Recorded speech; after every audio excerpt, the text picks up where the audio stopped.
Despite a seemingly bumpy road ahead for EVs, electric vehicles, Volvo is plugging into the space, doubling down on its goal to go completely electric by 2030. The automaker saw its EV sales jump 70% in 2023 from a year ago, representing 16% of its total global sales volume. Volvo also announcing it is evaluating a potential adjustment of its shareholding in Polestar. For more on the space and the company's performance, we've got Björn Annwall, who is the Volvo Cars Chief Commercial Officer and Deputy CEO, joining us now alongside Yahoo Finance's Pras Subramanian. Okay, Björn, we got to get into this. What are you guys doing differently, seeing differently in how you're showing up to the EV space versus some of your competitors that are trying to break the mold here? One thing that we're doing different than many others is that we have a sole focus of becoming a fully electric company in 2030. And that means that we have done a lot of structural investment into that space for many years now. And that's what you see in our numbers now, where we grow, as you said, 70% year over year, and increase the gross margin in doing so.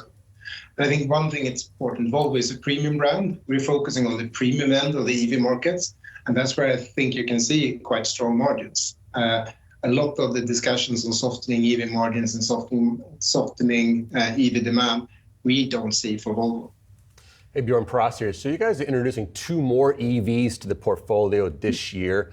What do you think is making that situation work for you, especially in the US? Why is there traction here for EVs where other companies have not been able to do the same? Well, clearly, the move into a fully electric world will happen with different timescales in different parts of the world. I think even within the US, different states are moving in different paces. Clearly, the West Coast in the US is moving faster than maybe the interior. And we have a portfolio of both fully electric cars, but we also have great plug-in hybrids and mild hybrids. So we can play a different audience in different states. And that's really the strength of Volvo. And what we see happening now in the US is really how plug-in hybrids are taking off. And many consumers see that as a bridge into a full electric future. I mean, maybe you don't trust to have a full electric car as a full step. So they try with a plug-in hybrid as a first step, and the next car is a fully electric car. We can see from the charging data on our cars that more than half of the energy consumption in the car comes from charged electricity, meaning that plug-in hybrids are actually charged very frequently and are more used as a fully electric car than an ICE car. So also in America, we clearly see that there are many consumers who want to go into a fully electric future. So Björn, I know you offer cars like the XC40 that are both hybrid and fully electric.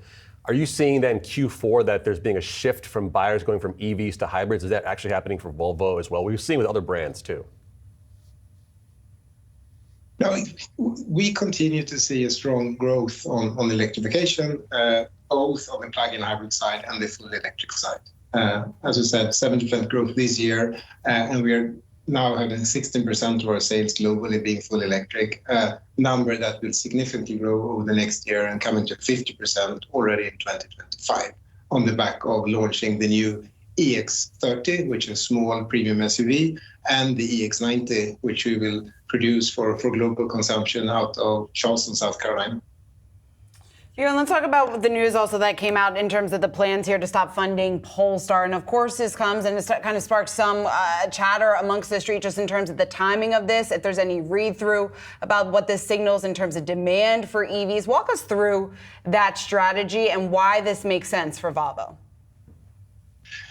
Polestar, firstly, we're extremely proud to have founded Polestar. It has built a very strong brand, and they're now going into a new phase of their development where they're going from being a 1-car brand into becoming a 3-car brand, launching the Polestar 3 and the Polestar 4 during this year and starting to ship that to consumers.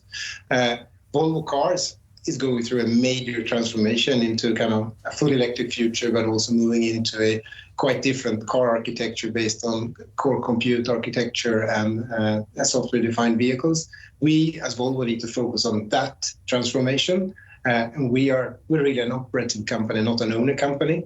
So what we announced now that we're going to evaluate is a way in which we, so through some method, maybe dividend, maybe another method, will take down our ownership share in Polestar, and instead Geely Holding will assume the main owner responsibility for Polestar. They're set up to be a holding company, an owner company, and they're better equipped to be an owner company as Polestar move into the next phase.